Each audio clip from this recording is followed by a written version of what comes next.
எல்லாருக்கும் ஹாய். ஒரு நாளைக்கும் ஒரு ஸ்டடி டிப்ஸ் பார்த்துட்டே இருக்கும். இன்னைக்கு செகண்ட் ஸ்டடி டிப்ஸ் என்னன்னு பார்க்க போகிறோம்.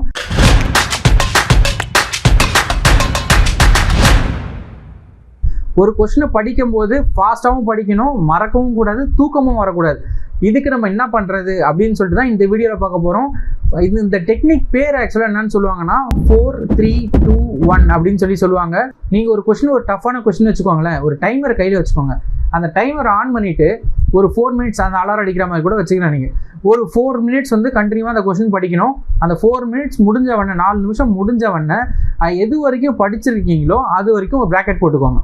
இப்போ நெக்ஸ்ட் என்ன பண்ணணும்னா, அந்த டைமரை 3 நிமிஷமாக மாற்றிக்கணும். 3 நிமிஷத்துக்குள்ளே நீங்கள் அந்த 4 நிமிஷத்தில் என்ன இது படிச்சிங்களோ அதை 3 நிமிஷத்துக்குள்ளே முடிக்க ட்ரை பண்ணணும். அடுத்த வாட்டி என்ன பண்ணணும்னா, அது 2 நிமிஷத்துக்குள்ளே நீங்கள் படித்ததை முடிக்க ட்ரை பண்ணணும். அதுக்கு அடுத்த வாட்டி 1 நிமிஷத்துக்குள்ளே நீங்கள் படித்ததை முடிக்க ட்ரை பண்ணணும். இப்படி படிச்சிங்கன்னா உங்களுக்கு அந்த தூக்கன்றது வரவே வராது. ஏன்னா டைம் டார்கெட் அதுக்குள்ளே முடிக்கணுன்ற மாதிரி வந்துடும். ஸ்பீடாகவும் படிக்கிறீங்க, அது மட்டும் இல்லாமல் ரிவிஷனும் கொடுத்தாச்சு. இது 3மே இதில் வந்ததுனால உங்களுக்கு அந்த கொஸ்டின் மறக்கவே மறக்காது. ஸ்பீடாகவும் படித்தாச்சு, என்ஜாய் பண்ணியும் படிச்சிங்க, தூக்கமும் வராது. டஃப்பான கொஸ்டினுக்கு இதை அப்ளை பண்ணி பாருங்கள், செம்ம யூஸ்ஃபுல்லாக இருக்கும். பப்ளிக் எக்ஸாம் கிட்ட வரப்போது இந்த டெக்னிக்லாம் யூஸ் பண்ணி நிறைய படிங்க. பப்ளிக் எக்ஸாம் நல்லா எழுத எல்லாருக்கும் ஆல் தி பெஸ்ட்.